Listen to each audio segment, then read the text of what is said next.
There's a trap of language that we can end up getting angry at a person through calling them names or making fun of them when they're not here.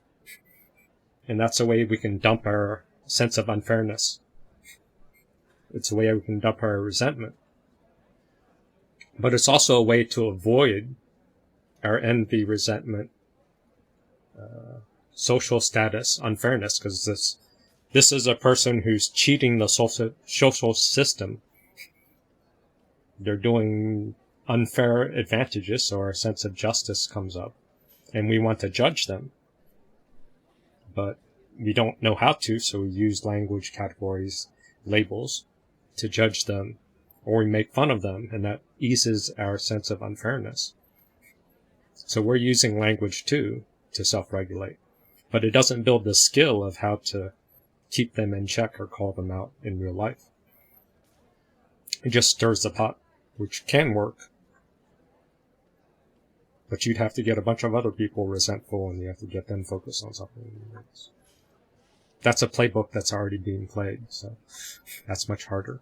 But here's an example of Richard Grannon, which shows an example of amazing eye rolling. So let's see people's opinion. Where is it? Fucking country. Look at those eye rolling. So guys can do eye rolling. So. Oh, I'm sorry. I clearly haven't processed all of my resentment. Awful, awful. If there's groups of people who are in psychedelics, NLP, magic, or groups of people doing anything, basically, I'm just like, ugh, it's going to be garbagingtons. And that addresses Holly's question to Richard Grannon about groups. This is his opinion about not just ayahuasca groups, but all groups in general somehow. Even the groups he ran, the Inner Circle and other stuff, they quickly devolved, so he's not able to find a group where he can hang out or run a group, because groups devolve. And it's also because this is how he handles his resentment, so watch. And ayahuasca was no different. I was very, very underwhelmed by the people I encountered who were, professional ayahuasca takers and the organizers of the ceremony as well. And the guy.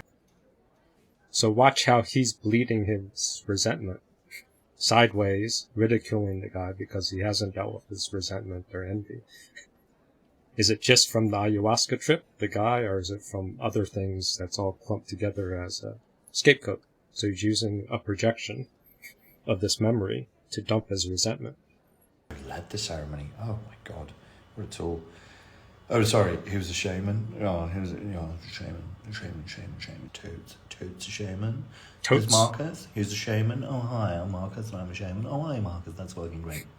Working fantastic.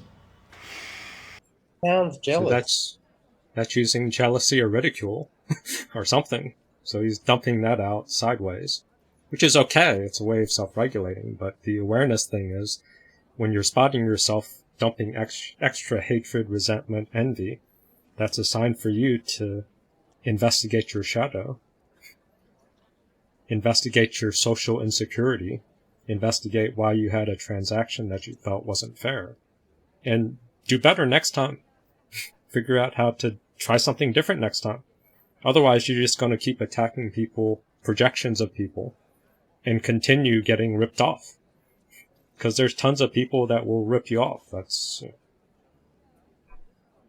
the landscape.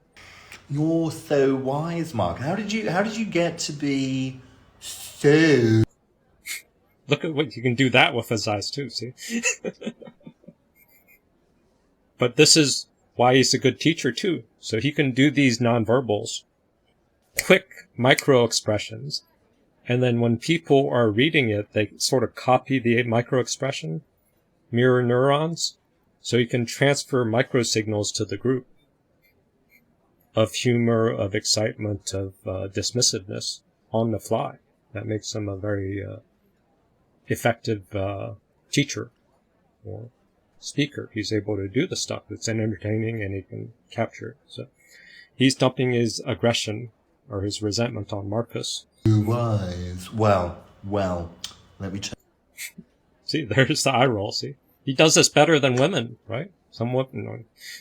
He does this very well for a guy. I mean, the eye rolling. Tell you, I was actually born to a lineage of South American shamans. No way. Yeah, really? Really? Really? Really? Really? Really? Really? So, you're South American. Gosh. Golly. And that's reputation destruction of Marcus without him there.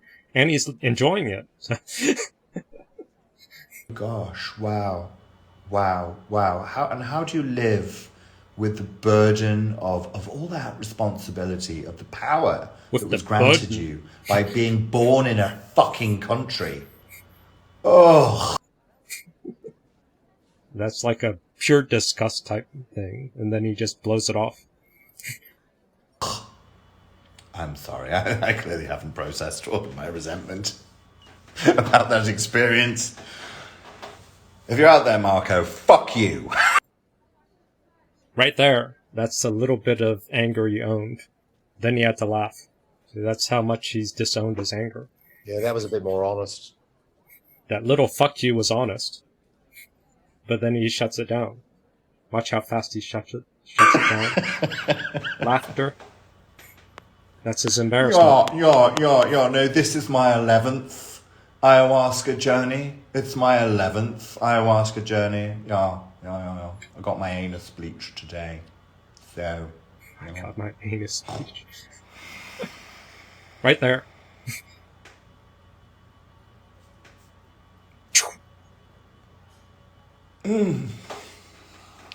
White people. How did you get... So he did a deep breath and then changed state. That's how he can self-regulate. It's good for him, but it's also bad because he's not dealing with his resentment. And then here's another clip of the eye roll. To be so wise. Well, let me tell you. Fucking country. Oh. I'm sorry, I clearly haven't processed all of my resentment. My resentment. Oh.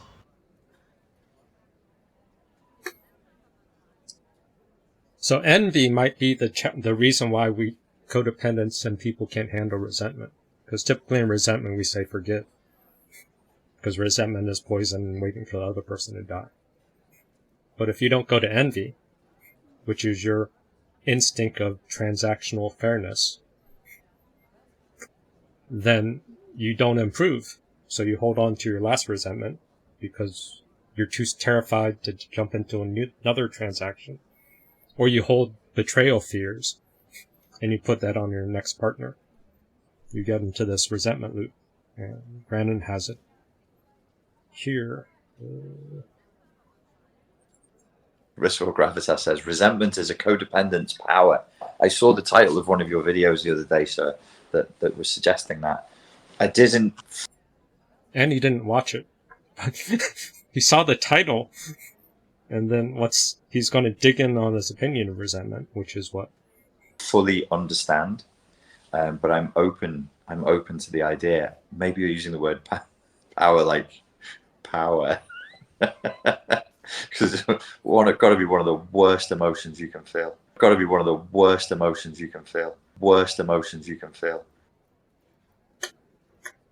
How is he open if he's saying it's one of the worst emotions to feel?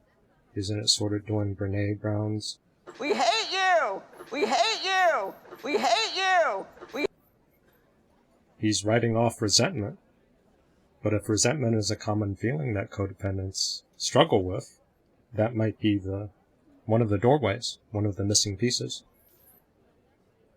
Similar to hatred, giving an idea of what your shadows are, resentment might be the same. Your hatred is extremely important. It tells you what is missing inside you. Your hatred is extremely important. It tells you what is missing inside you. Your hatred is extreme. So I think resentment is probably disowned anger. If you can't face your resentment and integrate it, you've lost your sword. You've lost your voice. It comes out sideways.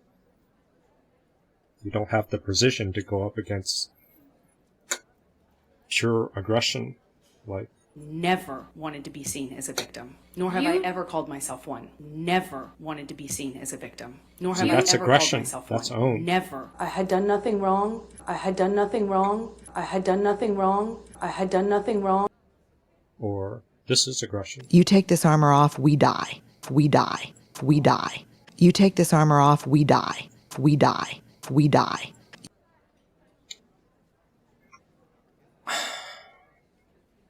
So we're supposed to introduce language. So language is part of emotional granularity, and is part of the landscape we're dealing with now. The landscape we're dealing with now is... Today, we're going to try to dive into the upper right side. This is the territory of inclusion and exclusion. This is the territory of connection and disconnection. This is the territory of belonging and not belonging.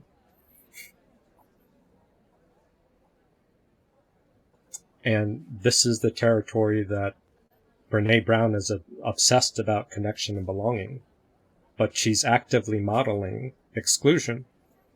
That'll be my argument.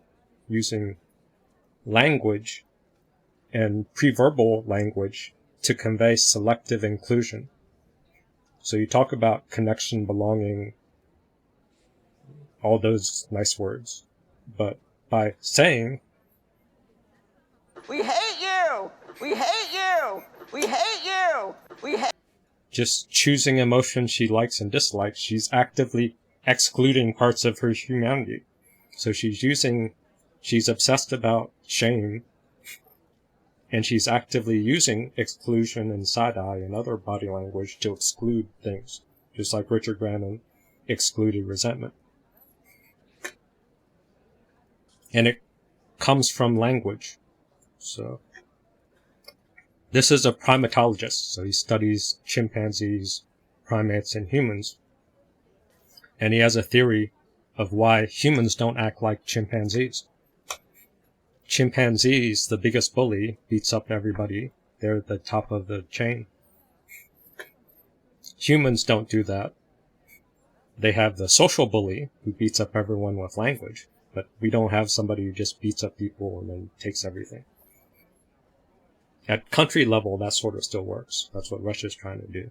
But in our societies, we regulate it through language. How do we regulate it through language? There is an obvious reason for what it was that enabled humans to make that escape, and that is language. Because what language enabled the coalition of the subordinated males to do is to make a plan,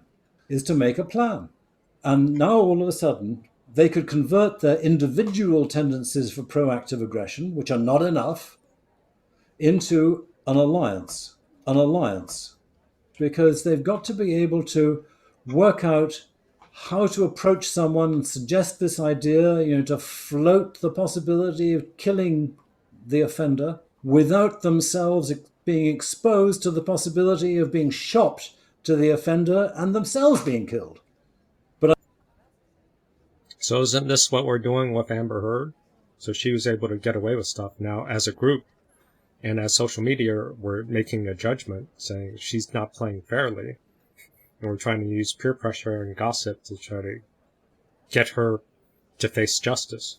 But at the same time, there isn't a civil court case that regulates unfair language behavior. We can regulate physical violence. We can't regulate interpersonal violence.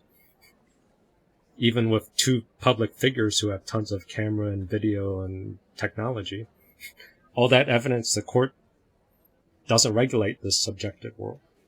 But this subjective world of language is language, intraverbals, preverbals, all these signals to plan behind the scenes to gang up a bunch of flying monkeys or your crowd to overpower somebody who's an abuser. This still happens. It's not as bad as it was with chimpanzees, where one person, everybody crowds around one physical bully. Now we have social bullies. I think the ancestors of sapiens must have been the ones whose linguistic ability, for whatever reason, got to the point of being so sophisticated that they could dare develop the sort of plan to get rid of the supreme bullies. Language, an alliance to get rid of the supreme bullies. Use language and to create an alliance. In this group, I've called that building a bridge. And that's the way to beat bullies. But a bully will shut everything down, because if no one has bridges, then they can just use their nonverbals and pure force to run over other people one-on-one. But as a group, they can't take on multiple people. So if you build bridges, you get them onto a bridge where they take a position. They can't lie their way out of it.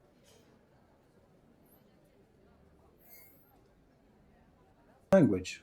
I think that once you have the ability to safely execute using the absolute power of an alliance against a victim, you also have the ability to control society through social norms. So that's the shift. Before it was alpha male, alpha bully, beat up everyone else and ruled everybody, the truth. Now it's social control through social norms. This is the landscape we're living in. Language. To control through social norms. Language. So they are the supreme dictators. As a group, created a world in which they can specify what is good and what is bad, what is right and what is wrong. They have created a moral system. A moral system. And this is where Grant is trying to teach you need to develop a moral philosophy, but you're still within the social norm of other people. So you can't just create morals out of nowhere and then impose them on others. You have to work within whatever your culture and your group's social norms are.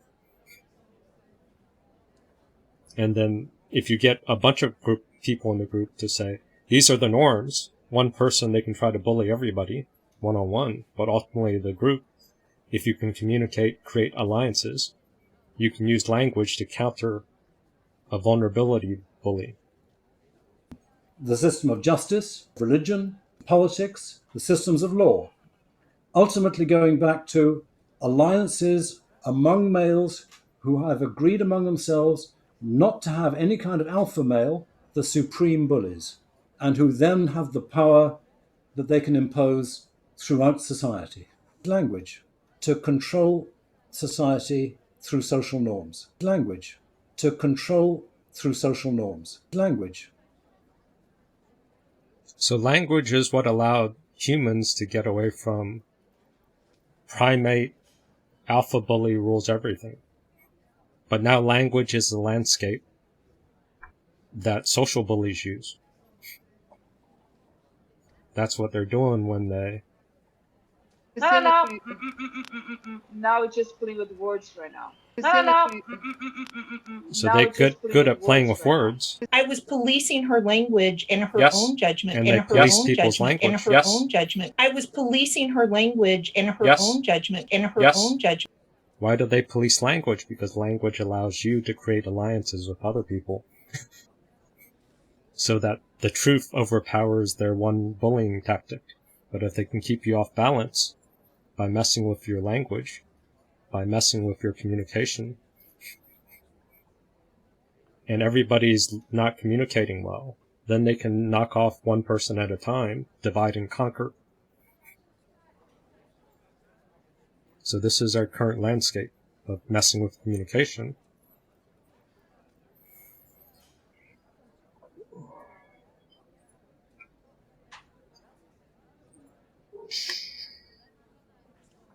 So how's that landing? And language isn't just words, it's also implied messages, micro-expressions, eyeball rolling, sounds, body expressions to convey a certain message.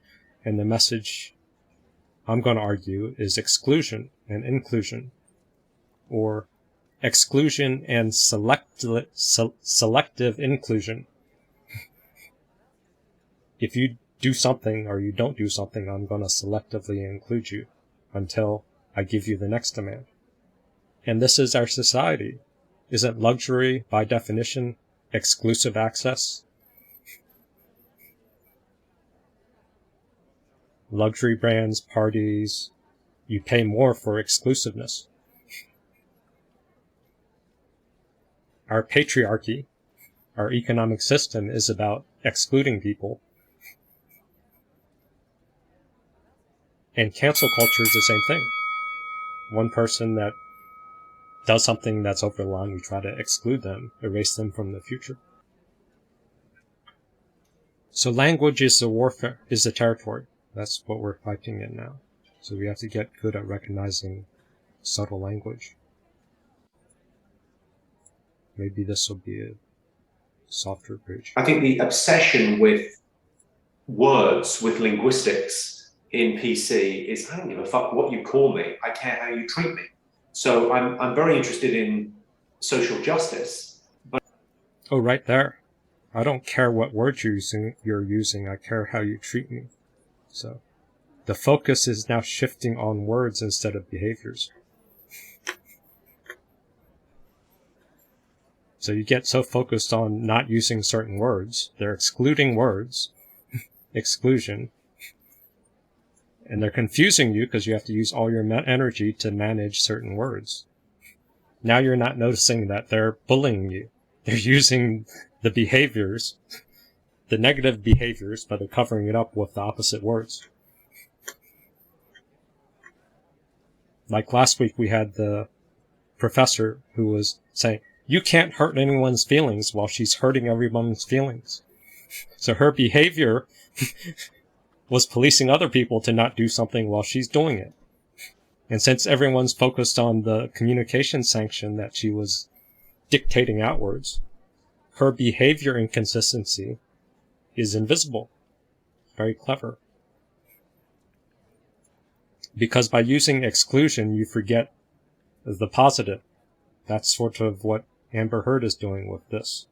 Don't call me a liar. Don't call me a liar. It's an injunction. Don't call me a liar. Don't call me a liar. Don't call me a... Don't say this isn't real. Don't say this isn't real. Don't say this isn't real.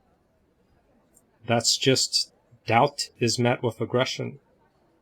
That was this one. Doubt is met with aggression. They tend to dig in deeper. Doubt is met with aggression. So that image will be defended until the bitter end. So don't call me a liar. If she's giving a story without photo evidence, without medical records, she just gets angrier. That's her tactic. Don't call me a liar. That's a behavior sanction for you to not go somewhere. But she's not offering any proof. She's just saying, don't do this. It's just an injunction, right? But this point is pretty good. We played this before on Brene Brown Part 1, I think. Hubris is an inflated sense of one's own innate abilities that's tied more to the need for dominance than to actual accomplishments. Okay, I'm just telling y'all, I had no idea that there was anything about dominance underneath the hood of hubris. So here's two different status systems. She calls it dominance. Some people call this virtue. The right side is called prestige, but it's also known as competence. So you climb the ladder of competence hierarchy. People see you have skills, you gain prestige. But that's work. And that means you have to leave it to other people, or you have to leave it to your skill and you have to prove yourself. So the shortcut is dominance, or virtue signaling. And this is called hubris, and hubris has the benefit that you have more control. But researchers write, quote, hubristic pride may have evolved to motivate behaviors, thoughts, and feelings oriented toward attaining dominance, whereas authentic pride may have evolved to motivate behaviors, thoughts, and feelings oriented with attaining prestige. However, to the person experiencing hubris, it feels good. They puff up and feel blustery and superior. Furthermore, they puff up, they feel blustery because they can do... We hate you! We hate you! We hate you! We hate you! She's yelling at anxiety. She feels superior. We hate you! So hubristic pride. More, the person experiencing hubris does not really care what we think. Researchers found that hubris can increase levels of dominance, and interestingly, dominance, quote, does not require respect or social acceptance. Research Doesn't require respect or social. So you're in control. So you could say, Don't call me a liar. Don't call me a liar. I had done nothing wrong. I had never wanted to be seen as a victim, nor have I ever called myself one. Never wanted to be seen as it's a a victim. dominance Nor play. have I ever called myself one. Never. Don't say this isn't real. Don't say this isn't real. Don't say this isn't real. Because by doing this, you control social acceptance by getting hubristic pride. led by Jessica Tracy found that, quote, You get for people the to submit. narcissist, That's the goal. positive views of the self are too essential to leave to the whim of actual accomplishments. Yeah. For they are what prevent the individual from succumbing to shame and low self-esteem. Instead, narcissists come to experience a globalized, hubristic pride, characterized by feelings of arrogance and egotism, which is distinct from the more achievement-based and pro-social authentic pride. Confidence. Hubris sounds like an almost foolproof way Prestige. to assert yourself in the world. No accomplishments, no respect, no social acceptance needed. Just bullying. You would, however, have to hone your bullying skills and be open to being seen as an asshole. To be an asshole. The price, bullying. in addition to the aforementioned downsides, is that price. folks with trait hubristic pride, listen to this part, are more likely to experience chronic anxiety, engage in aggression and hostility, chronic anxiety, and struggle with intimate partner relationships. What is a sign of chronic anxiety? You would yell at a word. We hate you! We hate you! We hate you! We hate you! She did that on her show. This is from her book. Hubristic pride, people have chronic anxiety. Are more likely to experience chronic anxiety and more likely to experience chronic anxiety. We hate you! We hate you! We hate you! Engage in aggression and hostility, and struggle with intimate partner relationships and general social support. And what's an example of struggling with this? This swimming story. So I'm swimming. I get home from swimming and Steve's like, how's your swim? Because he also swims. I'm like, oh, it was good. I kicked ass. And he goes, you know, were you swimming timed 50s? What were you doing? What do you mean you kicked ass? And I said, I mean, I swim fast. Because Steve knows her pattern, so Steve's going to ask particulars about this behavior. And I felt good. And he goes,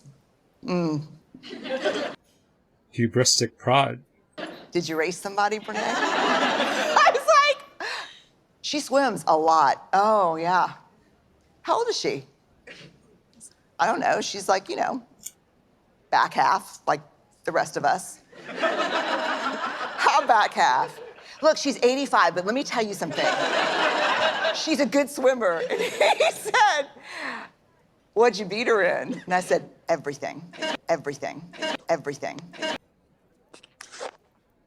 She got an ego boost by beating an 85-year-old swimming, where it wasn't even an official race, most likely. Everything is a competition. Comparison equals competition, and any sort of little win. Any petty point. Any petty point. Petty point. Any petty point. People with hubristic pride, they'll fight and take little cheap wins because their ego is so fragile and they see life as not enough resources.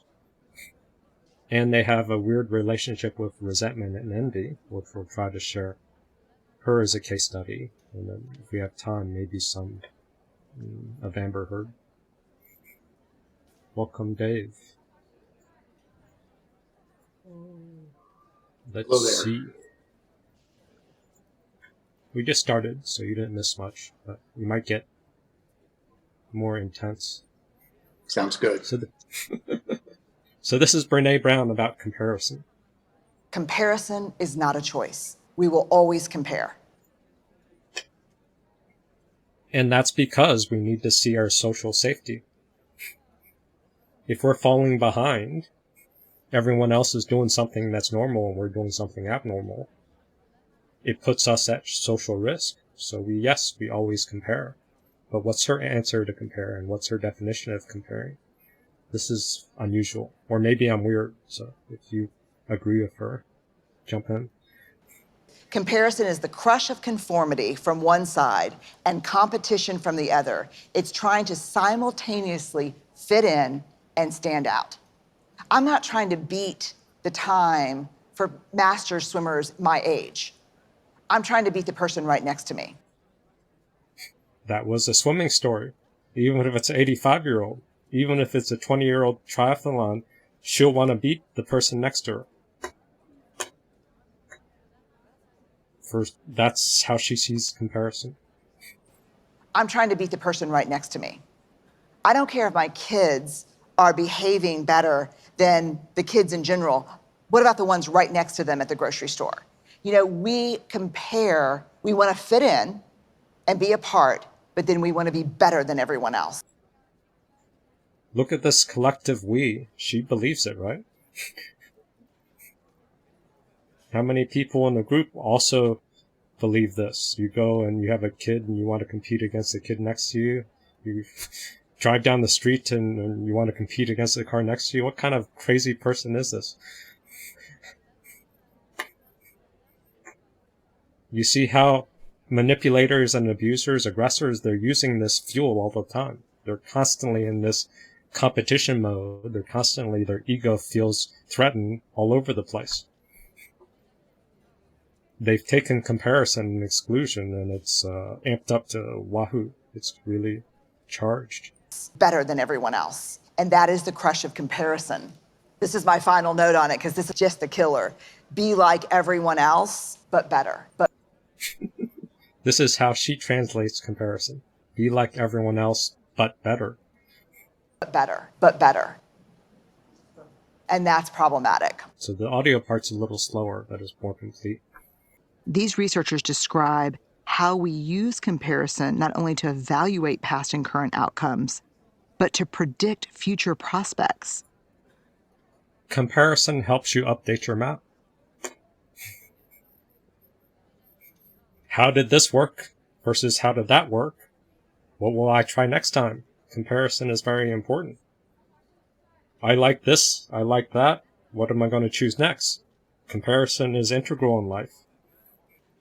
It's subjective. It's the infinite subjective. That's why it's on the right side of this map.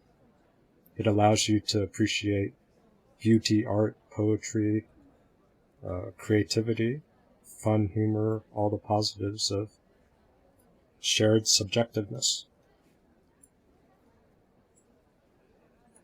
Comparison says, be just like everyone else, but better. When we compare, we want to be the best or have the best of our group. This is her definition of comparison. If she has to be the best, what does that mean? Everybody else has to be a loser. Every time she compares, she has to go climb and beat everyone else down. That's her definition. That's why she's so anxious. That's why she's so shame-prone. I compare, I'm trying to beat myself, my last self, and that's partially this group. I keep pushing further, which means I'm more intimidated by the next thing. But no one else cares. It's just my own comparison of my own past and my own evaluation. Because I compare myself with norms. She's comparing herself with anyone who's next to her. And she has to be the best. To be the best. The comparison mandate becomes this crushing paradox of fit in and stand out. It becomes a comparison mandate in her head, a superego that's wielding a sword or something behind her back. Fit in, but win. I want to swim the same workout as you, and beat you at it. What kind of friend is this? Most social psychologists consider social comparison something that happens to us. Fujita writes, from this perspective, when we are presented with another person who's obviously better or worse off, we have no choice but to make a social It's comparison. human to compare. Our hardwiring compare. makes us default to comparison. Be just like everyone else, but better. Fit in and stand out. Fit in, but win. Our hardwiring makes us default to comparison. It seems to happen to us rather than to be our choice.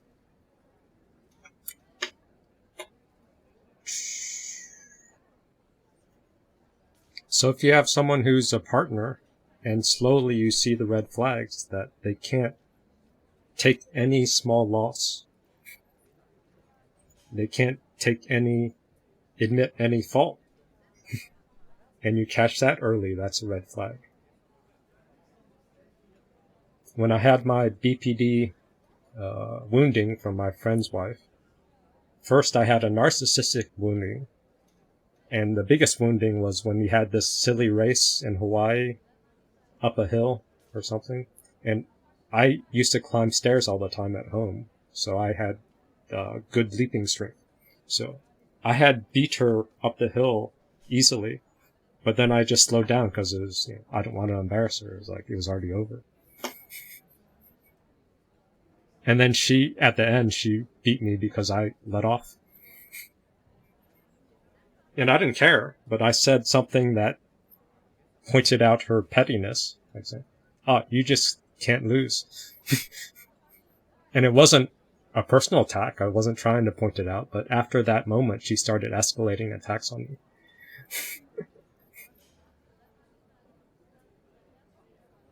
Because they know they're trapped by their resentment.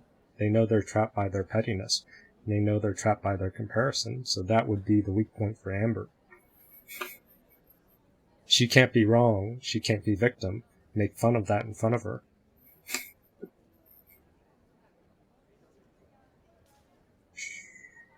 Because for Brene, resentment is her wound. Let's see. Okay, fuck the definition. I've always struggled with resentment. Why react? Here. I have always struggled with resentment.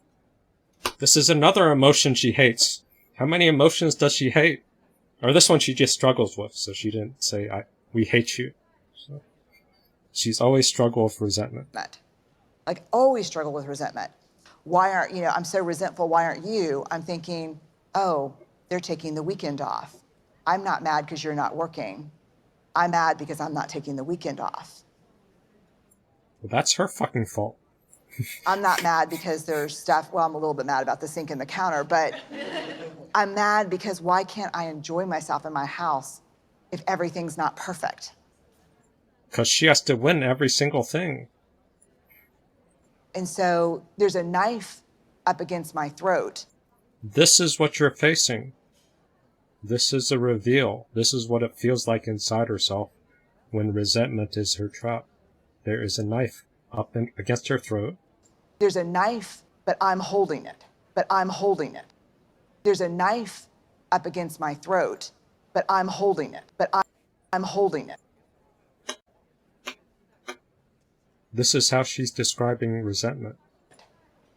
There's a knife, but I'm holding it. I have always struggled with resentment. There's a knife, but I'm holding it. Anybody read anything from her eyeballs? She's describing, she's holding a knife up against her throat. And she's holding it. That's sort of the same territory as this pointer.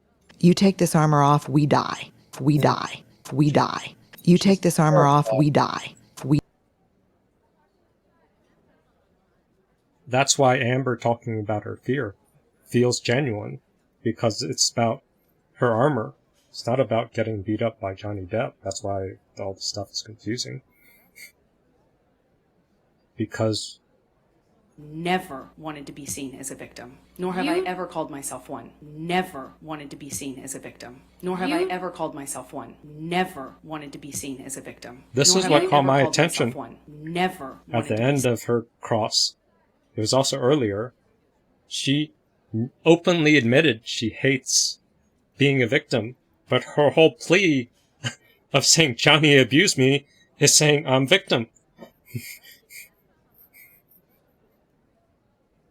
How can that have an inconsistency? If she's saying, I was terrified constantly of Johnny being drunk and hitting me, blah, blah, blah, then she has this other aggressive stance of this. Never wanted to be seen as a victim, nor have I ever called myself one. Never wanted to be seen as a victim, nor have I ever called myself one. Never wanted to be. She's being victim because she wants to win the court case. She can't be a real victim because she just said so. Never wanted to be seen as a victim, nor have I ever called myself one. Never wanted to be seen as a victim. I have a longer clip of that. But that's something, that's one of her defenses. Never victim, hit first. Isn't not ever being wanting to be a victim, being fitting in with everyone else because that's what people feel like, and then I want to up one you up with the greatest victim. So there. Fitting in, but standing up, standing out. So there's two things. Yeah. She's following that same sort of fit in, but be better. Fit in, but be best. Whatever Brené's formula is. And she could make a CPTSD argument. Like, she is terrified because she's got a superego injunction that has a knife to her throat. That's pure fear. So she can flood you with her fear. Then you're scared. Because you're not used to having a knife against your throat by yourself all the time. So somebody else dumping that level of fear on you, that's very believable. That's very intimidating. If they're using that energy with rage and anger and they're telling you these injunctions like, don't call me a liar. Don't call me a liar. Don't call me a liar. Don't say this isn't real. Don't say this isn't real. Don't call me a liar. you back off. You feel the fear is genuine. You feel the desperation is genuine. Why are you going to fight over some small thing? And then after 20 losses, then you get pissed off and then you start calling her a liar. And then she starts punching you and throwing stuff at you. Because it's You like lose that a finger. behavior is so strong that you believe that there must be something to it. Yes, that was... Their reaction is so strong. Gosh, maybe I did say something offensive. So triggers strong. doubt. Maybe I did say something offensive. Their reaction is so strong. Gosh, maybe I did say something offensive. So because she genuine feels... I've always struggled with resentment. There's a knife, but I'm holding it. So underneath that aggression, that fight she has... Our strategy was get louder and meaner Fit in, until you but win win. or someone Fit else is in, crying. but win. I Fit lash in, out, but win. which Fit is in, disastrous. Fit in, but win. Get louder and Our meaner. strategy was Screw get you, louder screw and you, meaner screw you, until screw you you. win or someone Bring else is it. crying. You think you can best me? I Screw lash you, out. screw you, screw you. So you see the anger, but once you start fighting with her, you see their pure terror.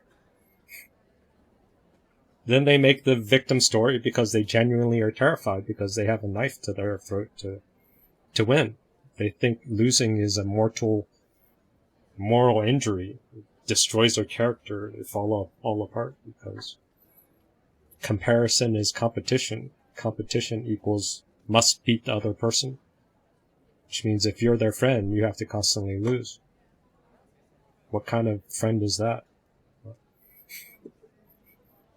That could be the cycle of constant up and down friends or unstable relationships, whatever the technical term is. I think She's up and saying down you friends is fit much in. better. When she's saying to fit in, I'm just getting a sense that's an abuser's way of staying in stealth so that I don't get noticed and to hide. Yeah, that's also part of shame. It's a mask. Yeah. And then but better is that grandiosity. The grandiosity, or that's the way she's safe. Safe is by being one up. by excluding others, by being exclusive, by reaching exclusive ground, by beating other people down, and fitting in so you're masked. No one sees your daggers. And it's just instinctive. I don't have to look at it. It just... She's been doing it her whole life, yes. This is what we're up against. So initially when you said what was the surprise, it was like someone does this all the time. That was the surprise. Like it was just... This is their norm. So you have to learn how to, or this is their pattern. Once you learn it's their pattern, then you can not overreact. But just 5 minutes ago, when you were showing her speaking with the audience, these women were going, yeah, it's so convincing. Just, they were nodding because they're feeling the flow, the mask, the entertainment, and they think she's exaggerating, or they don't fully get it. She's describing her everyday life. They're not seeing her for what she really is. They're seeing her as a performance. Yeah. And she's clever because she's doing a bit of self-deprecation, like a sarcasm on herself. And so it becomes so convincing that, whoa, yeah, I totally am with that, bro. Wow. Example of narcissistic resentment. Well, if resentment is weaponized, if resentment is like this audio, then this would be more narcissistic. I don't think this audio is codependent resentment, but you guys can give a take. It's 2 minutes. Understanding resentment, how it works in my life, where it comes from, and how I stay out of it has been one of my lifelong struggles. On top of struggling with resentment, I'm judgmental toward my own resentment. She decides to judge resentment to make it even more worse. Judgmental toward my own resentment. She likes wrestling and beating everything, so she's going to beat up her emotions too. We know from the research that unwanted identity is the most powerful elicitor of shame. This is an interesting key. It doesn't feel that important, but right here. From the research that unwanted identity is the most powerful elicitor of shame. How many codependents believe that? It is shameful, but is it the most powerful elicitor of shame?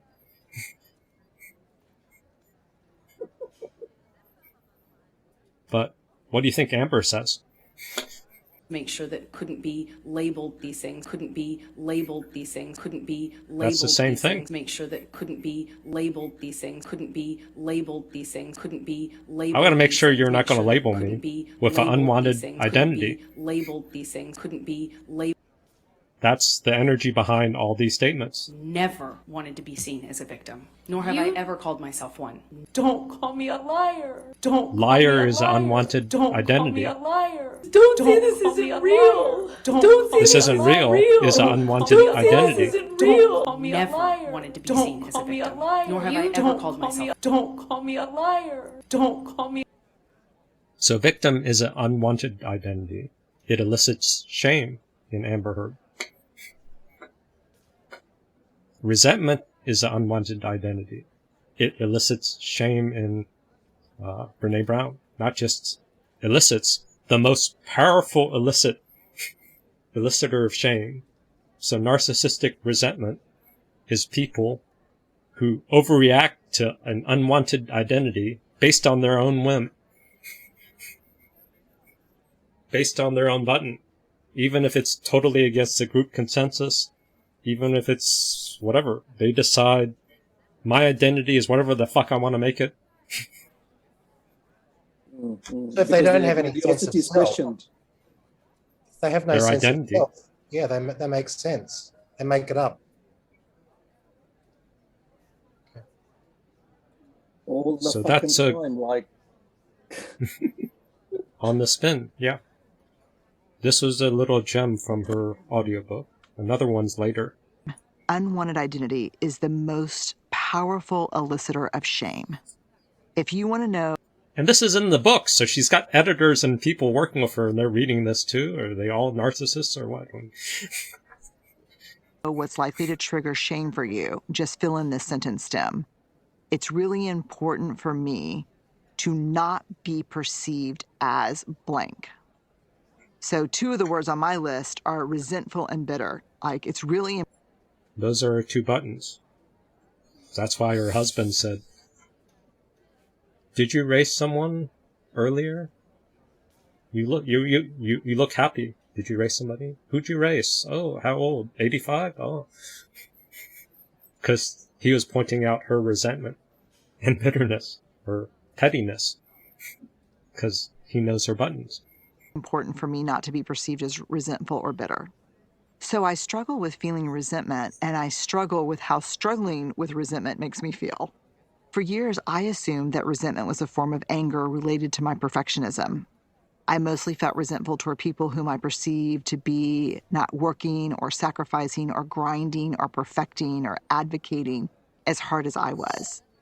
You know, if you want to see me go into full tilt resentment, just watch someone tell me, "Yeah, you know, I stopped working on it. It's not exactly perfect, but I think it's good enough." Or, "You know what, I don't really get involved in those This is issues. like They don't control really affect me." Ugh, it is on. I hear something like that, I'm just, It's that's a it. It is fight. on. That's it. Here's our definition. Resentment is the feeling of frustration, judgment, anger, better than, and or hidden envy. Hidden envy. So that's where codependence, you deal with the hidden envy of resentment, then you can unpack the resentment better. The resentment's an overblown charge of trying to make something fair from the past. If you catch it with envy on the fly, then your resentment will go down. So envy might be the missing link. Related to perceived unfairness or injustice. While resentment is definitely an emotion, I normally recognize it by a familiar thought pattern. This is fascinating. Her familiar thought pattern. With codependence, it might be like, you know, where did I make a covert contract? But with her, this is her thought pattern. What mean and critical thing am I rehearsing saying to this person? Recognize it by a familiar thought pattern. What mean and critical thing am I rehearsing saying to this person? So when she feels resentment, her brain automatically has trash talk to cut someone to the bone, which was her audio, which was what? While resentment is definitely an emotion, I normally recognize it by a familiar thought pattern. What mean and critical thing am I rehearsing saying to this person? Mean and critical thing. And then the example is this. But all I saw was dirty fighting. Shame, humiliation, put downs, you know, stuff that leaves marks. And I can default there when I'm in like a powerless corner. I can come Or out when like she mean, feels resentment. Mean. I know. Throwing elbows and headbutts. Yeah, no, for sure. And verbal ones that really are way more serious than a physical headbutt. I really am a bad trash talker and super competitive. So whether it's like ping pong or we play a lot of family foursquare, I play a lot of cards. I'm like a shit talker. Wow. Yeah, terrible shit talker. You know, I can see it. I can see it. Oh my God, yes, you can see it. Yeah, I can see it. Yeah, I know. Throwing elbows and headbutts. Yeah, no, for sure. And verbal ones that really are way more serious than a physical headbutt. Stuff that leaves marks. Way more serious than a physical headbutt. Stuff that leaves marks. I can see Oh it. my God, yes, you can see it. Yeah, I can see it. Yeah, stuff that leaves marks. So whenever she feels resentment. While resentment is definitely an emotion, I normally recognize it by a familiar thought pattern. What mean and critical thing am I rehearsing saying to this person? Mean and critical thing. So anytime she feels unfairness, instantly she has an insult ready to go. But she had loaded, ready. She had powerlessness in there before as well. So is it a defense? Is resentment her defense against powerlessness? If she's not winning, she's invisible. Powerless, yeah. She's powerless. Yeah. If she's not one up, she doesn't have control over hubristic pride. If she's just equal or invisible, she's dead. So when she has resentment, she's actually talking about exclusion. Oh yes, when she has resentment, she has envy. The focus is envy and exclusion, but when other people have resentment, they want to be heard because they're mad because I don't matter. They're mad because they don't matter, because they sent a message and it wasn't heard. So they want to resend the message, resentment, so that they're heard or they feel they're better, more equalized. So resentment is a communication problem, a negotiation problem. A transaction went unfairly. But she wants to But when she has resentment, she feels envy. And when she feels envy, she feels she's excluded because she didn't win. And she uses the same word, resentment, so we can get trapped in the word and not the behavior. Yeah. Because she doesn't know how to navigate the emotions. So envy is this. Or her envy is this. Who wants to use the word envy when they're describing how they're feeling? It's a shit word.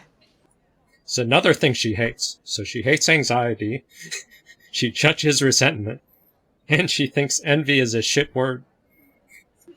Right? It's just not a great word. A shit word. Right? It's just not a great word. Envy occurs when we want something that another person has. Why is it a shit word? Isn't it okay to want something somebody else has? What? Wanting doesn't mean you're going to kill them, unless you're Brene, maybe. But for other people, being envious is just a comparison. Like, oh, that person has this thing that's nice. This person has this thing that's nice. What? That's all envy is. But how does she translate it? How does she respond? Want something that another person has. There's malicious envy. Malicious envy. You didn't deserve that. I want that. And you're going down. And you're going down. Malicious envy is her flavor of envy. That's why she doesn't like using the word. You're going down. In the book I write, I'm not committed to using this in the correct way. I remain uncommitted. I remain uncommitted. Because then I feel like I have to say, like, you. She remains uncommitted because that gives her hubristic pride. She can fight her own emotions, and if she wrestles and wins, she feels more dominant. Not only is she going to run over your emotions, she's running over her emotions, and she's doing it with a knife to her throat. Who's more motivated in an emotional fight? Somebody who's terrified because they have a knife to their own throat? Or you that's sort of trying to build a bridge and build alliances? They're more motivated. They're terrified. You show me, Carl's like, hey, look at these pictures, Brene. I just got back from Santorini. Yeah, listen to this story. Somebody shows her photos of a trip to Santorini. Or something. And I'm like, oh my God, is the water really that blue? And you're like, I mean, it's better in person. I'm like, I'm so envious, but the kind type of envious. I don't hate you, or then you have to explain it as a. Apparently, that would trigger resentment in her, which would cause a critical response. While resentment is definitely an emotion, I normally recognize it by a familiar thought pattern. What mean and critical thing am I rehearsing saying to this person? Ooh. Mean and critical thing. So she would mask it by saying, oh, this is a good kind of envy. I'm so envious, but the kind type of envious. Is that the kind type or a resentful type? Look at the face. See? I don't hate you, or then you have to explain it as opposed to saying jealous. But that's not what these words mean. Envy occurs when we want something that another person has. Why would you use an example of what at Santorini? She doesn't have space to vacation. She doesn't have money. What? Why is a vacation a competition? Because she has narcissistic resentment. Yeah, you question my grandiosity. Your happiness is threatening to me, which is why a lot of narcissists are terrible during birthdays. Their birthday in any way, or your birthday in particular. Other people's birthdays and celebrations, they see that as a competition. It triggers their envy and resentment. Makes them feel excluded. So that's she more does a lot of narcissistic envy. self-deprecation, and then people buy into it that, she's saying, I think, this is all theory, but I know it's hard. I find it hard to do it too. So I'm just like you, and then we're all together. So I fit in, so you can't see my stealth, and then I'm still grandiose because I've got the mic. You don't see her mask, and then people applaud her because she's so brave at sharing such an embarrassing story. Yeah, she's so but that vulnerable. embarrassing story is not embarrassing because that's all the time. The audience is thinking that this is the worst situation of how horrible she is. What if it's all the time? That's what the words are saying. That's a consistent pattern of what she's writing, that she's not describing like, this is my worst story ever. We're assuming that because we don't want to think the worst of this speaker. This is where I find myself, like even right now, spinning, that it's all the fucking time. Like that's the operating system. It's like a different Windows. Because the knife is to her throat, and she has... You take this armor off, we die. We die. We die. You take this armor off. I have a guard up for sure. I have a guard up for sure. I have a guard up for sure. For sure. I have a guard. You take this armor off, we die. We die. We die. And this is Amber Heard's guard. Never wanted to be seen as a victim, nor have I ever called myself one. Never wanted to be seen as a victim. Being victim is ever beneath called her. myself one. Never wanted to But be that's seen her as weakness. a victim, nor have I ever called myself one. Never wanted to be seen. That can be used against her. Because if she just disowns all the stuff she's painting herself in a corner, and eventually she'll get paralyzed by never a victim. And in a sense, that's happening on the testimony. Like, why can't she just admit this one thing? And she'll fight to the death because... You take this armor off, we die. We die. We die. Okay, so here's a better model of envy. And envy and jealousy are sociological emotions, and envy is an interactional radar. Jealousy and envy are about how you are situated in the social world, what you have, what your resources are. So that's comparison. So you need to go out and look at your social surrounding and compare and see how safe you are, how much belonging do you have, and how much risk of being exiled do you have. And if you write off envy and you write off jealousy, you are not sure what your social status is, so you have to beat up everybody because you don't know how to navigate your social belonging and transactional belonging with envy and jealousy. How you are situated in the social world. We talked about jealousy as being involved with love and loyalty and commitment. Your relational radar. So jealousy is relational radar, intimacy radar.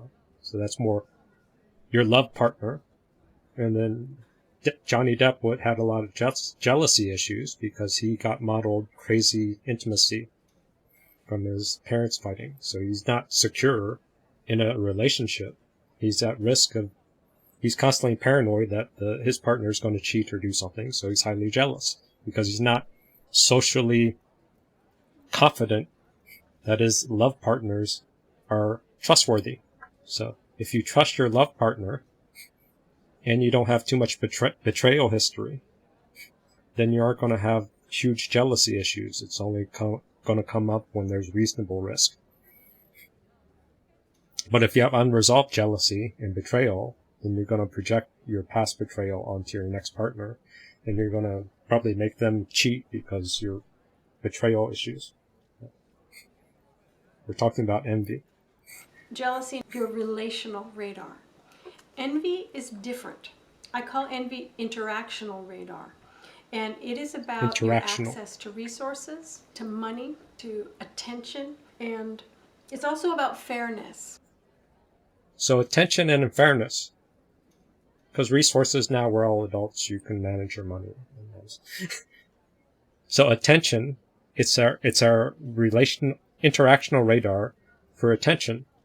And it's somebody who is a monologuer who constantly needs to get attention from you and doesn't let you have any attention and it's unequal, that's because their envy is broken. Or if you go to a new group and you overshare and you're sucking everyone's attention, that's because your envy radar is broken. And then there's a fairness part. So that's the more easier thing. So you have resentment because you've had a transaction. You baked 24 cookies the last 10 times and no one's thanked you. So you feel resentment because you did a transaction. You didn't get seen and compliments or whatever in return. So you feel envy and resentment. But envy starts first. You notice the discrepancy of unfair exchange. And then you start stewing in your head with anger. Then you have resentment. So envy builds to resentment. Interactional radar. We tend not to be very good with the skills and the gifts that both of these emotions bring to us, right?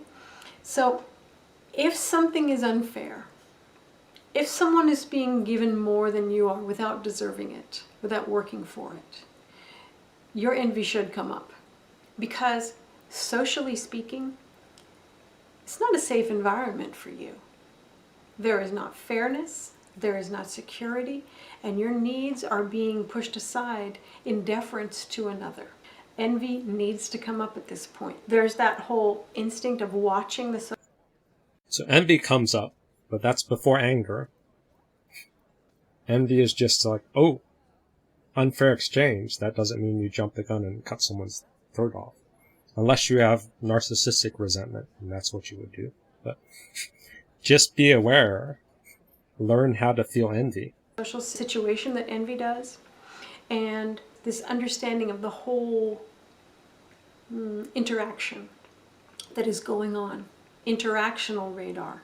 When a child isn't allowed to say, that's not fair, this person got more than I did.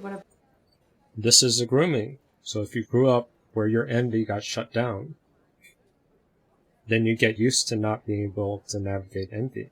A child is told that they're selfish and they're greedy and, go to your room. See? You get excluded, you're told you're selfish or greedy, then you develop a fawn strategy. And you never learn how to use your envy radar to notice unfair transactions, to develop negotiation skills. Because it's not about just crying and making a demand, because narcissists will say, that's your problem. So just speaking it isn't enough.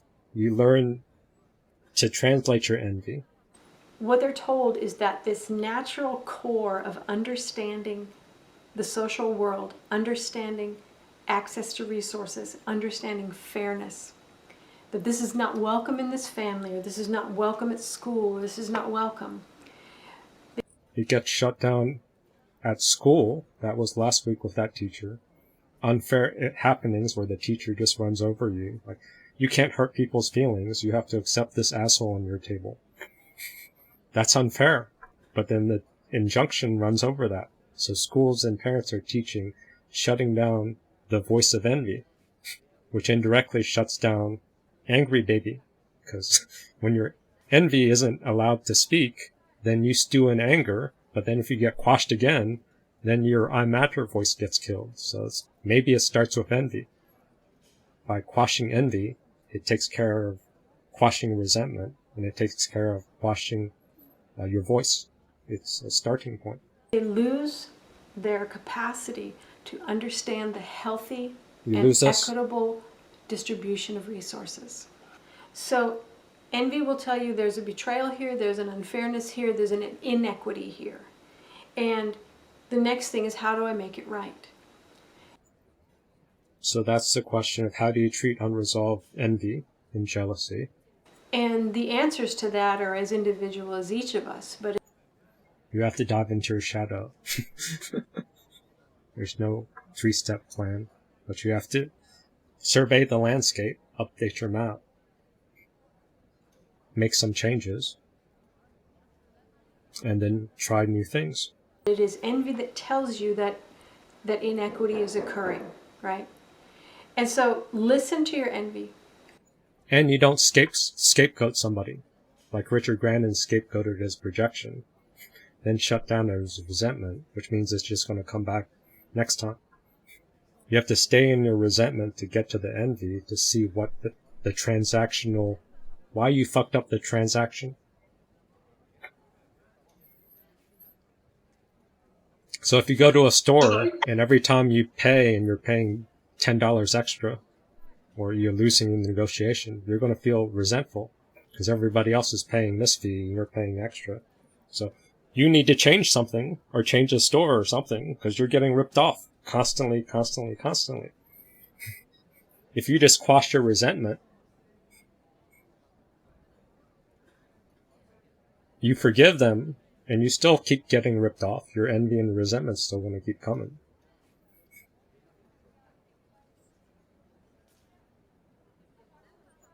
Work with it, welcome it, take it out of the shadow or the closet or underneath the rug or wherever it's been forced, and welcome it into your life. It will help you make things fair. Jealousy and envy are about how you are situated in the social world.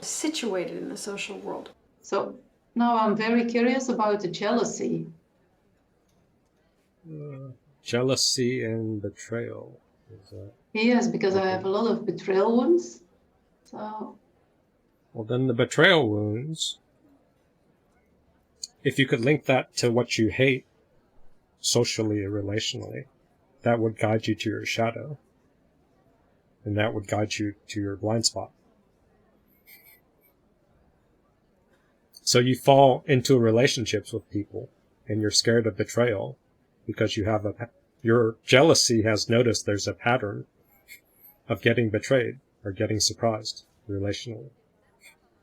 So you have an extra guard up to protect against the next betrayal. Why do you have the extra guard? Because you have this, your nervous system has recognized a pattern of being duped or being betrayed, of trusting too much. So something in your blind spot, in your shadow, is causing you to fall in love or go into relationships too quick. Or avoiding red flags. There's something in your system, your map of the world, your interactional rules, that makes you trust people and give them refrigerators and then have to chase after them for whatever that story was. Freezers. Freezer, see? I didn't get it right. It's useful because you're going to need more future transactions with people, so you have to navigate friendships and trust in both relationships and just interactions. So if you have betrayal trauma or jealousy is triggering that, you have a pattern that's failed that needs updating. You're not secure moving forward because the past has a pattern that needs to be sorted out. And that's also what shame is supposed to be doing. So shame is inclusion and exclusion. So you have to sort out your value system of what's included and what's excluded. What's a red flag, what's a green flag. So you might have too much exclusion. You might have too much inclusion. It might be an imbalance of what you connect and what you disconnect. You have to develop the value system you have to hack out your history to see, why did I get betrayed? Was it because I let too many people in? Or did I block so many people that the only people that got in were liars? So it's going to be a combination of inclusion and exclusion, belonging or not belonging, connection or disconnection. So when you navigate a person to evaluate their trust, are you including what they say and you're excluding what they do? So I would default on seeing what people do and what patterns they have, but then I don't let people in, so I'm more avoidant. So I'm slower at letting people in Yeah, me too. But see, so you're slower, but then when you let people in, how do they get through the walls to get through when you trust them? And then the ones that betray you, look for the pattern. Yes, it's true. It takes a long time, but once whatever masks somehow. Yeah, they got through. You have to they see. get through.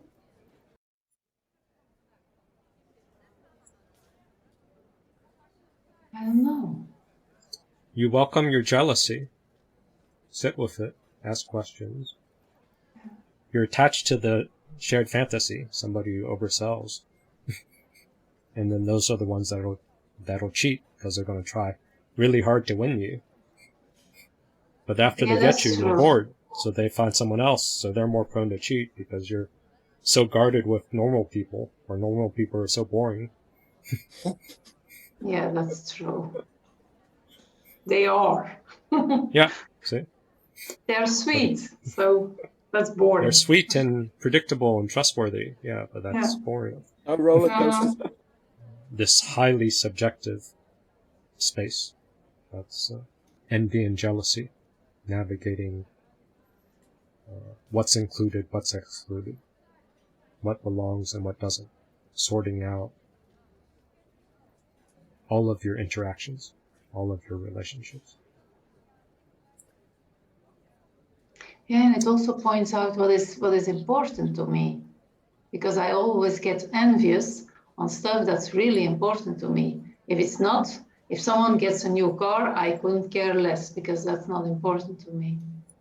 But it's coming about being competent in certain areas, which is important to me, then yes, I have it. And I can have a ton of that. Can be very envious on something. It could also be like when you're envious, you could also be admiring something. Yes, absolutely. Yeah. And it's a big motivator for me, because if I have it, then I'm straight up going to plan how can I reach that same level, or what can I improve? Because it's never, to me at least, it's never about the other one. It's always giving me information of what I'm lacking, but that could be my perfectionism too. I don't know. Perhaps both are linked. It's like not a race with someone else, it's a race with yourself. Yes, because then I think, okay, I can do better, I can improve. And I do it only if it's important to me. If it's not, they say that if you're envious, it's because you're I don't know if it's because you're angry at yourself, but it's because you're not reaching your own potential. Yeah. And there's some sadness in it. I'm not angry then, I'm sad. Yeah. Yeah, sadness is always under the anger. Yes. If there's anger, yes, it's sad. It's a grief.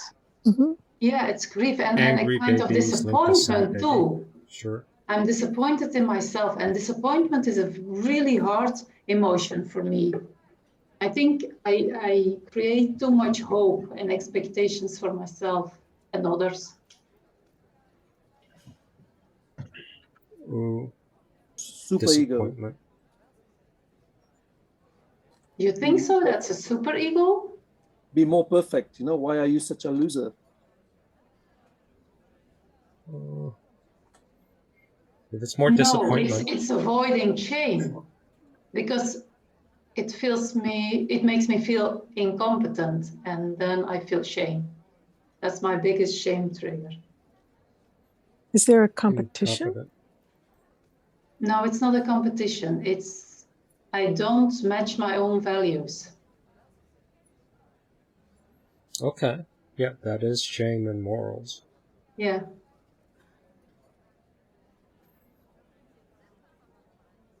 So that's a motivator. Yeah, it's a motivator. It's like, one example is when I'm in charge of something, I have to show leadership, and I have doubts on that I'm doing it well. That's one of the main struggles I'm dealing with, envy, and because I want to do this good. Because it's important to me to have really good quality of leadership.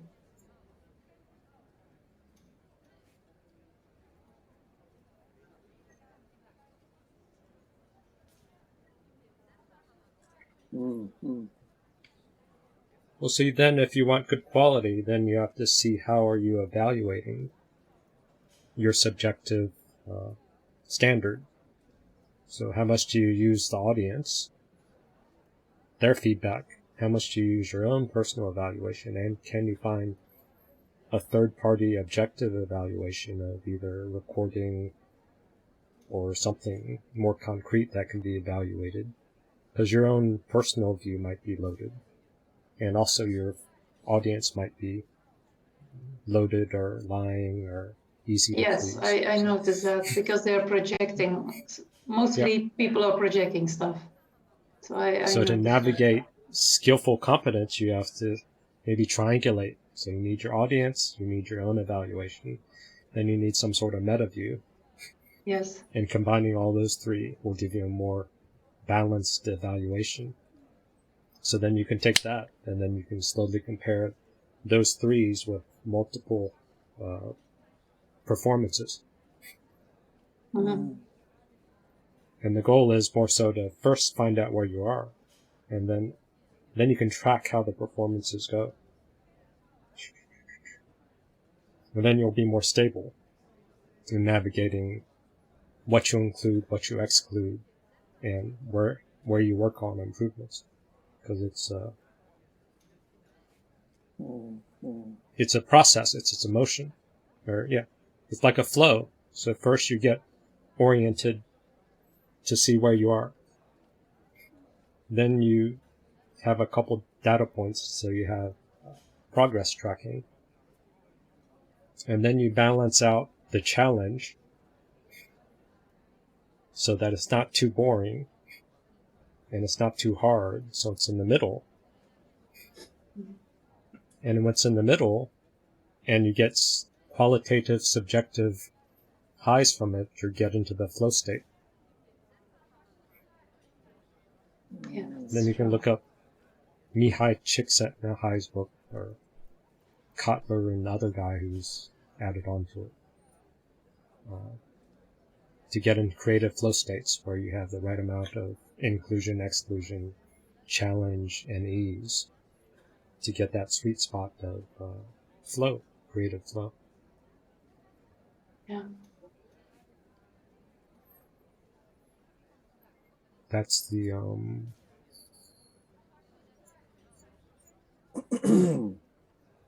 the play and dance.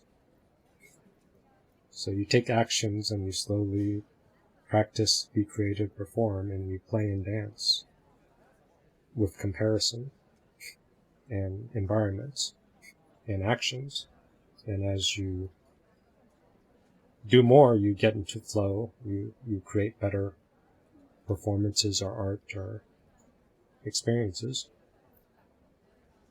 You see it and you get seen, or other people see it publicly, so it's a combined performance. And you develop this skill or this artwork. Eventually you develop the capacity to, or you can develop the capacity to capture a piece of the divine in some sort of expression, whether it's art, music, communication. You can capture pure infinity and share it with the world, and that alone is satisfying. That's the artist's toil. Spend all your life to capture a moment, and maybe other people appreciate, maybe they don't, but it's the attempt to try to capture the infinite in a tiny moment, to get that all the beauty and art and shared for maybe a fleeting moment, or maybe for an archive poetry or artwork or something. But that's the subjective, the qualitative. Or you can hang out on the identity and mass side and just bully people. It's a lot of fun. It'll keep you busy. You can sell a lot of books and faking and hiding, beating up people with her hubristic pride. But this caught my attention. Please stop. Fucking acknowledge what I'm saying before you keep making demands. You are not a school teacher. Shut the That's because he got silenced. He was so sad and depressed because he was divorced. He was accurate to say she was a school teacher. before you keep making demands. You are not a school teacher. Shut the fuck up. Listen to me, and then you can fucking respond. Understand? You ain't nobody's fucking mom. You ain't no school teacher. Don't fucking pretend to be authoritative with me. Okay, fine. You don't exist. You don't exist. That's him trying to counter his devoicing with excluding her back because he had been abandoned so much. He's using precise language and anger to express it. But then that audio recording to someone who just doesn't understand the context, they're going to say, oh, he's being abusive. But those things are in reaction to the pattern that the evidence shows, that he's been constantly silenced and suffocated. So finally he's able to get a word in because it's so precise and so hard-hitting. Because every time he tried to say it lightly, it got run over. And even that time when he said it, it probably got run over. But at least he finally got a word in, so he felt a little good. Because she's using, that was on the testimony, she was constantly using this teacher voice. Acknowledge what I'm saying before you keep making demands. You are not a school teacher. Shut the fuck up. Listen to me, and then you can fucking respond.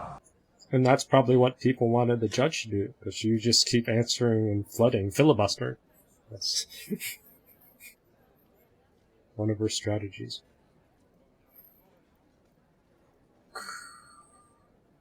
Or what else? Oh, this is my version of the donate to pledge version. You testified under oath, quote, the entirety of my divorce settlement was donated to charity, end quote. That statement wasn't true. It is true. I pledged the entirety to charity. The statement... When you say you buy a house, you don't pay Ms. for the Hurd, entire Ms. house Hurd, at one respectfully, time. You pay it I'm over not time. asking, Ms. Hurd. All right. That statement... Her statement is false. She says it's true, which is actually a lie. But then she changed the metaphor. So, but civil case? I don't know. Isn't true today, as you sit here today, is it? It is true. I pledged the entirety. But you to didn't charity. donate it. Unfortunately, you didn't donate it. It's a yes or no. I haven't been able to to fulfill those So that's obligations. a no, right, Ms. Hurd? She didn't donate. I made the pledge. I want to be Right. very clear. I pledged the entirety. I haven't been able to fulfill those pledges because I've been sued. You had... Ergo, unfulfilled pledge is just a promise, therefore it's not donated. But she doesn't care. And that answer was all prepared. of the $7 million for It's a 13 Stonewall. months before Mr. Depp sued you, and you chose not to pay it to the charities you pledged it to. Is that correct, Ms. I Hurd? disagree with your characterization of that. So It's not a characterization. She's using shared English. Where Amber's just making up words or making up definitions. Pledge is equal to donate, and she openly, if she believed that, she would just say, yes, I donated. But she knows she's playing with words. That's why she has to say pledge. you made this sworn statement on February 26, 2020. That's correct. And directing your attention to paragraph 4, it says, quote, I remained financially independent from him the whole time we were together, and the entire amount of my divorce settlement was donated to charity, end quote. That is correct. Did I read that correctly? Yes, you did. The him you were referring to is Mr. Depp. That is correct. Most of the money that was donated to the ACLU and CHLA in your name came from someone else. Isn't that right? I don't know what you mean by most of. Well, at least 500. Most is more than 50%. I don't know what most means. $1,000 that was donated to the ACLU in your name wasn't paid by you, right? I believe Elon made a donation in my honor on one of the years. Yeah, and it didn't come out of your $7 million divorce settlement, right? No, nor did it count towards my pledge. Which is not what the ACLU said, but she couldn't have a different opinion because subjective is infinite. And at least $500,000 that was donated to the Children's Hospital of Los Angeles in your name wasn't paid by you either. Right, those were made at the same time. And it didn't come out of your Those were made at the same time as her playing teacher. See, that's what Johnny Depp was yelling about. $1 million divorce settlement. Nor did it count to my 3.5 obligation. Those $500,000 payments came from your new boyfriend, Elon Musk, right? I don't know if he was a new boyfriend at the time. You got him to pay part of what you promised to these two charities, didn't you? Incorrect. Because you wanted to keep at least some of the $7 million divorce settlement for yourself, right? You're very wrong about that. Very wrong. See? Because unwanted identity is the most powerful elicitor of shame. Unwanted identity is the most powerful elicitor of shame. Make sure that couldn't be labeled these things, couldn't be labeled these things, couldn't be labeled these things. Make sure that couldn't be labeled these things, couldn't be labeled. So that's their weakness. They'll fight like crazy with any label. So instead of trying to pin them on the truth, just throw random labels at them just to piss them off.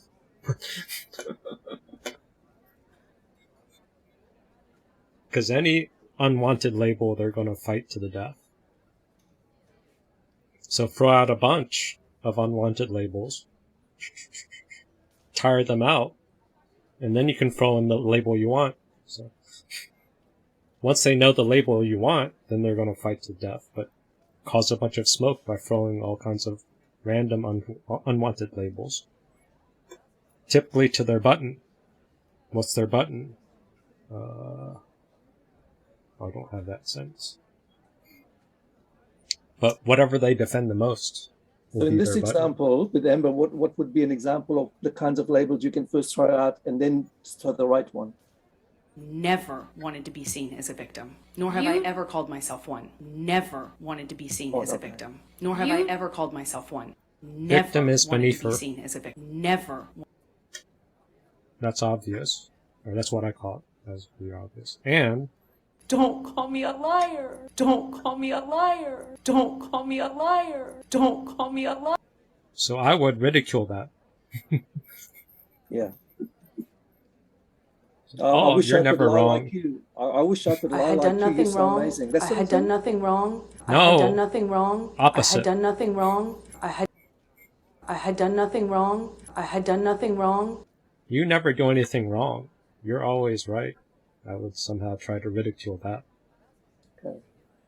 If you're trying to do the opposite, you're fighting her defense. She's just going to kill you or attack you like crazy because that's an unwanted label.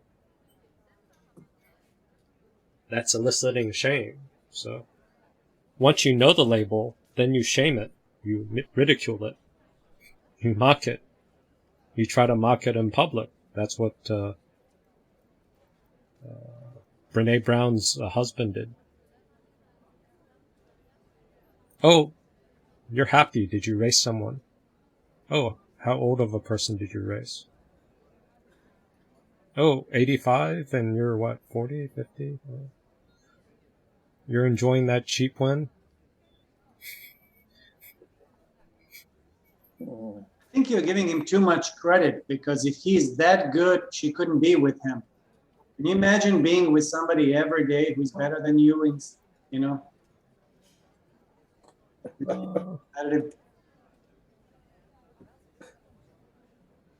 Well, they might be in different sectors. So. I think he grew up with traumatized parents or whatever, so she might be similar energy. Yes, it is. And he's a pediatrician, so he works with kids, so maybe she's like a kid. So as long as he jokes with her in a playful way, he can get away with it.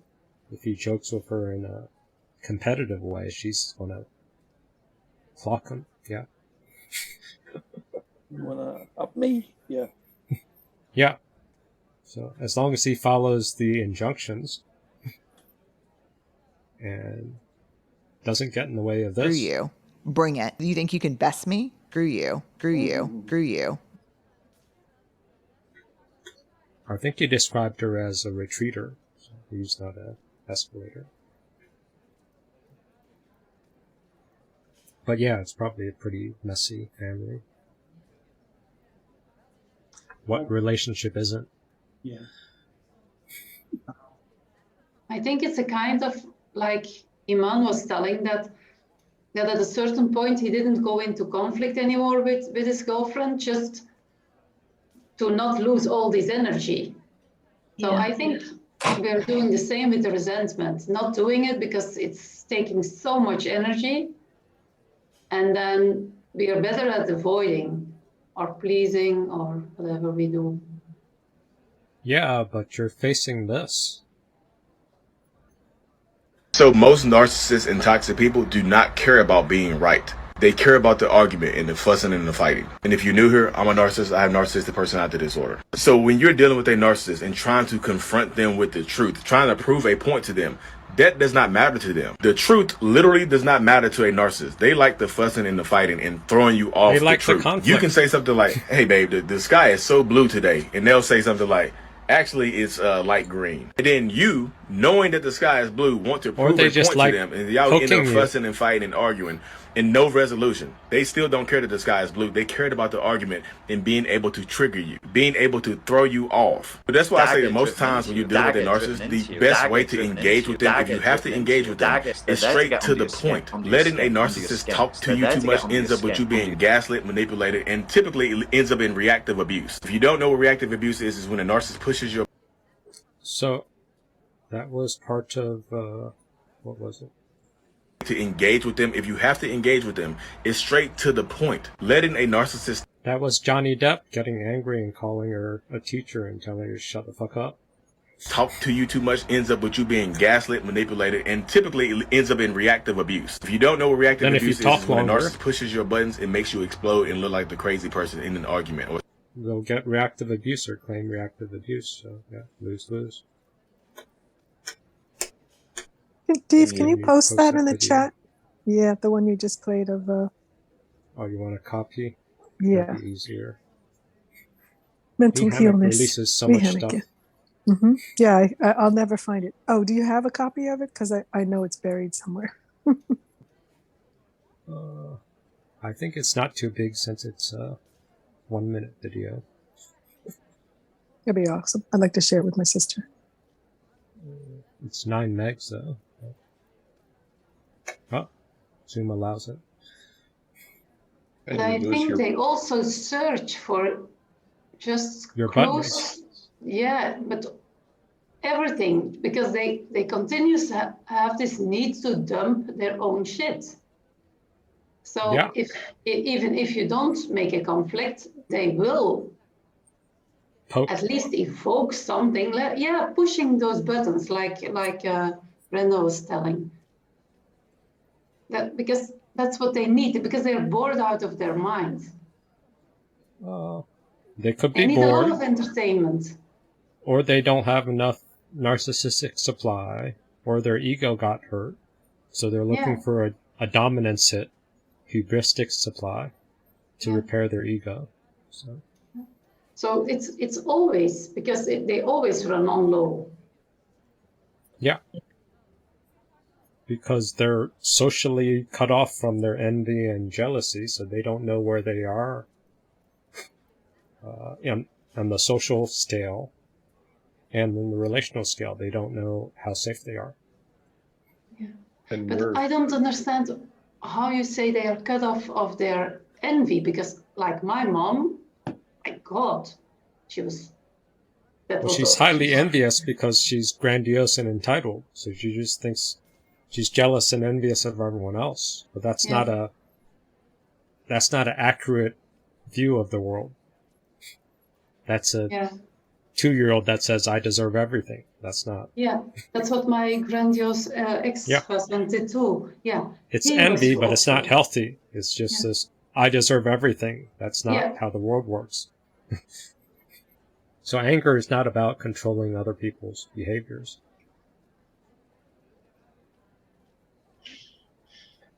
Anger is seeing how much influence you have, how far you go.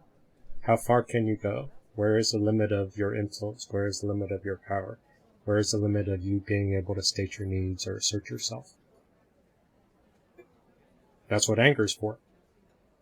If you link it to anger is to get a result, then yes, anger suddenly is much harder. Mm-hmm. That's where they teach boundaries, like set boundaries. Set boundaries is stupid because people think that you set boundaries and people have to follow it. People don't have to. People say, fuck you. Yeah. So anger is just to test your boundaries to see how far you can set boundaries. But just setting boundaries doesn't mean anybody has to do anything. You can escalate your anger and throw a tantrum, and that adds more leverage, but still people can just ignore it or anger back. So it's a tool to see how far you can go with your voice. And it's a tool to say, this is more important to me. So it allows you to realize what's important for you, and it allows you to tell someone else that this is important. But playing with language, the narcissist and somebody else will tell you that anger is about getting what you want. Because it's about saying what you want, but it's not saying, and going for doesn't equate getting. Unless the other person capitulates or just gives up, yeah. Well, go try to get angry and get a Learjet.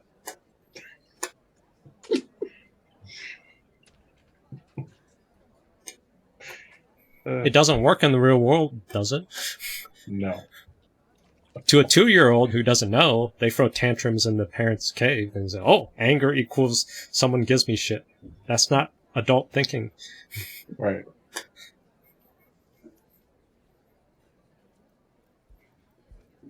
Anger says this matters to me. So you can use your anger to coerce or get more stuff by learning how to share it. Or you can use your own anger to try to figure out that you care about something. So whatever that triggers your anger is something that's important to you. That's a personal boundary, a personal need, desire, or want. And it's up to your brain to figure out how to get it. Yeah. That one I have more trouble with. Just the linking of, okay, how do you then get out of that anger to get to the point of rationally thinking about, okay, what was that just about? Conscious complaining. It's in the conscious complaining. The chat a little earlier. Or you can search for Carla McLarlin conscious complaining. There's a YouTube video and a couple blog sites. It's a practice to complain and vent your anger and frustration so you can make sense of it. Because if it's just in your head scrambled, it's hard to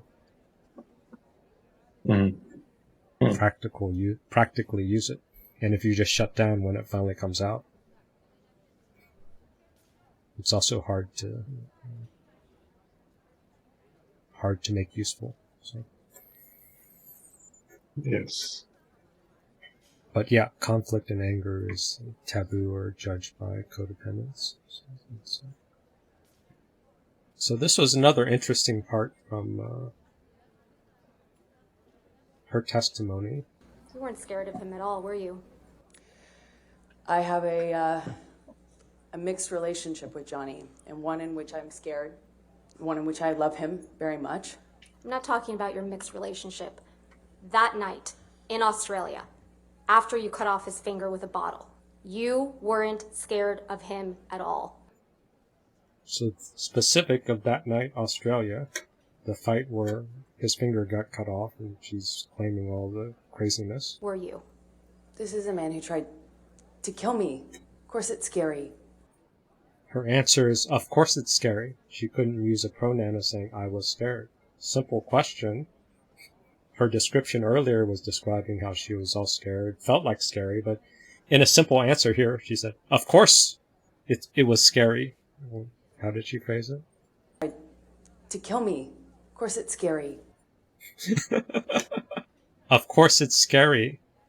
That's not even that scary. Of course it's scary. That's totally... He's also my And she husband. puts it in the present. That night Oh, in and Australia, present. after you cut off his finger with a bottle, Repeats. you weren't scared of him at all, were you? This is a man who tried to kill me. Of course it's scary. He's also my husband. He's also my husband, so that's a judgment of a husband not being good enough. So it's a pivot of socially shaming her husband. Because she's just on attack. It's not the question isn't even irrelevant, so she's answering the question she wants based on her defense.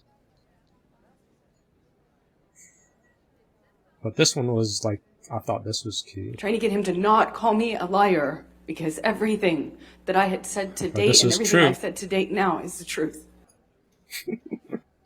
Everything, absolutely. I'm totally certain. Every single word is the truth. What human is going to say that? Everything I've tried to say is true. How can you know with emphatic certainty that everything you've said through multiple court cases, through under all kinds of duress, is absolutely true? Nice to be infallible. It's just a script. It's emphatic. It's a defense. It's not true. It's just a battle. Trying to get him to not call me a liar. That you lost your own finger. I am not trying to attack you here. I'm just trying to point out the fact of why I said call 911. So imagine if you lost your finger because she threw a bottle and she says, you lost your own finger. I'm not trying to attack you after she threw a bottle at you. Then she pivots like, the fact is, I said call 911. Look how great I am. Focus on that. Don't focus on the bottle that might have came from my direction. And I truly thought I need to stop this madness before I get hurt. Where's Johnny's fingers? Where's Johnny's feelings? They don't exist. It's only about whatever the hell she's spinning. And I never think about myself that way. I never defend myself that way. I never see myself as a victim. She doesn't. She despises being a victim. I never see myself as a victim. There's her quick disgust eye roll. Oh, it's not that long. This quick disgust thing, and then after she says, never see myself as a victim, it's this person's fault. I couldn't make out his name. Alright, yeah. And what are you referring to there?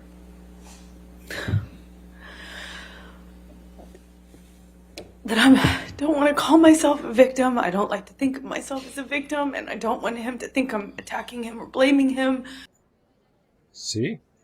This is... Make sure that couldn't be labeled these things, couldn't be labeled these things, couldn't be labeled these things. Make sure that unwanted identity is the most powerful elicitor of shame. Unwanted identity is the most powerful elicitor of shame. Unwanted identity is the most powerful elicitor of shame. That's her reaction. Is the most powerful elicitor. She's having a genuine shame reaction, but it's to the label of victim.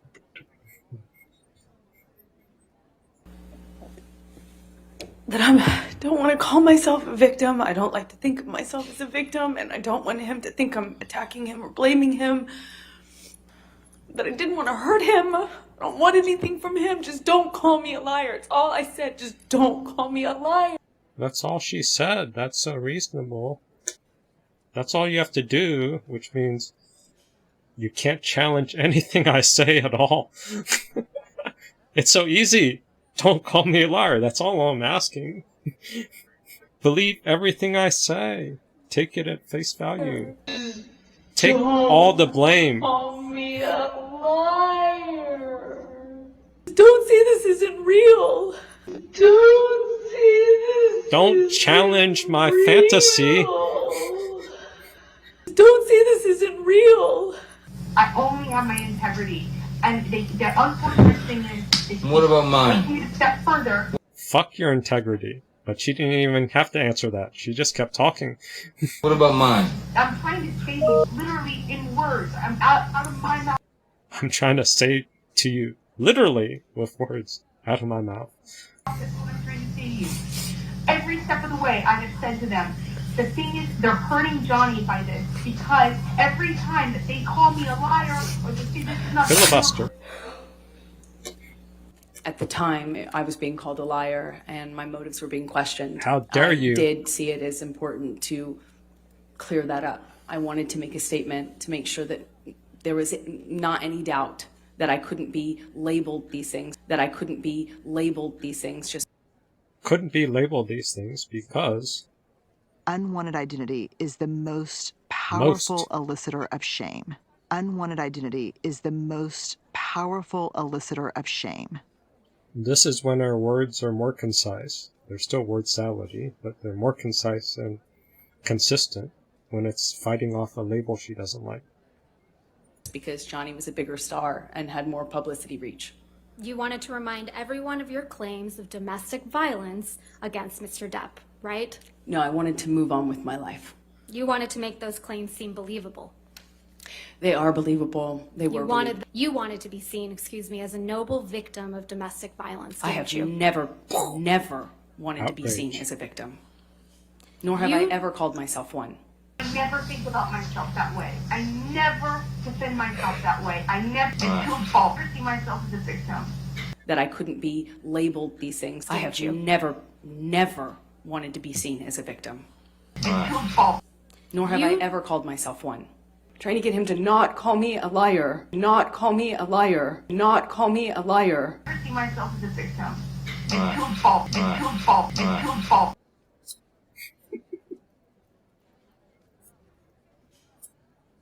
That's more of a mortal wound than her describing the sexual assault and all the other ugly stuff. This is more precise. This is more psychologically harmful. Also, when Johnny Depp called her embarrassing, the way she acted with her kids, his kids or something, when she shared the reveal, like, the embarrassment of that was more of a injury than the physical injury. She had that leak. But I didn't have time to look up that portion.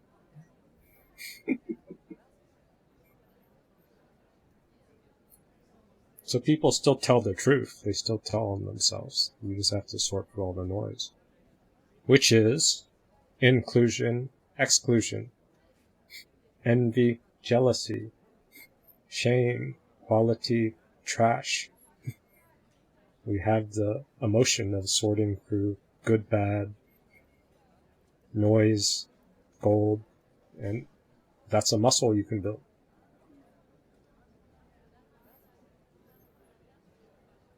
But if you don't have the muscle, then somebody else can be the sorter for you and tell you that this is good, this is evil, this is bad. And then you're helpless to somebody else to tell you what's true and false and what's more true, what's less true. That's something everybody has some sort of emotional instinct for. If it's been disabled, if it's atrophied, yeah, you're not going to be very good.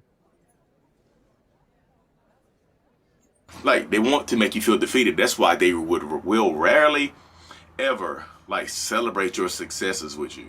Like, literally.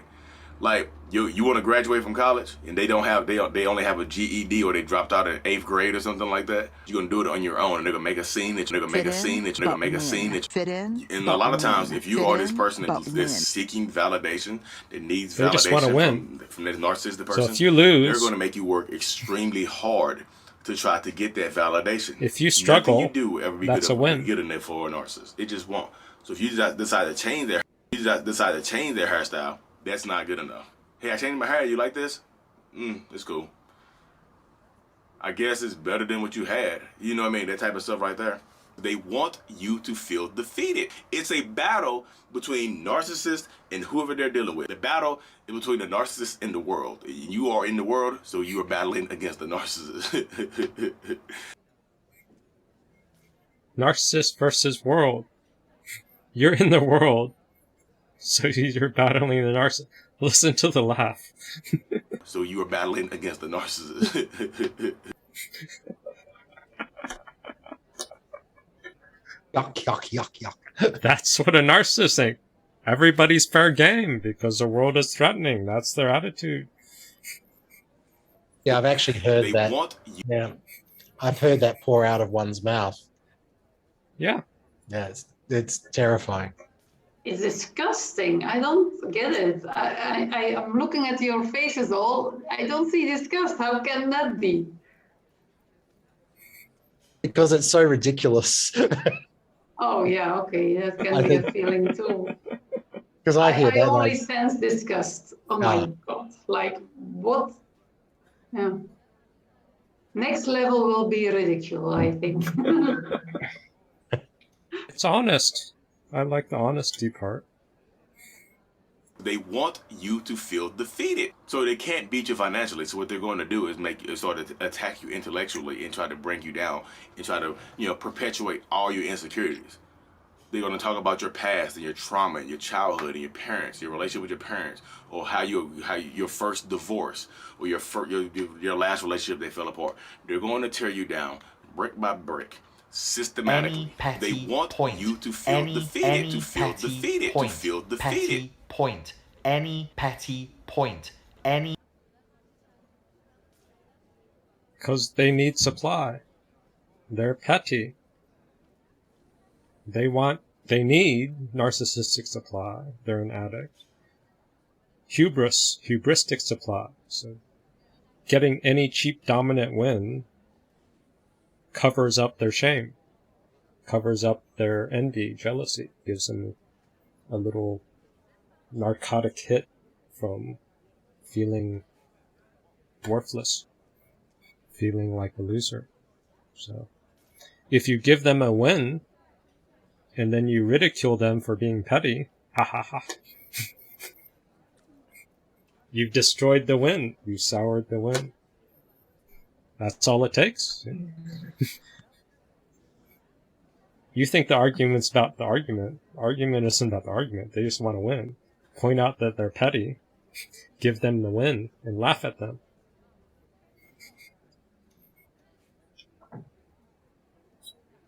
Then they go somewhere else for a win. Because they wanted a cheap win.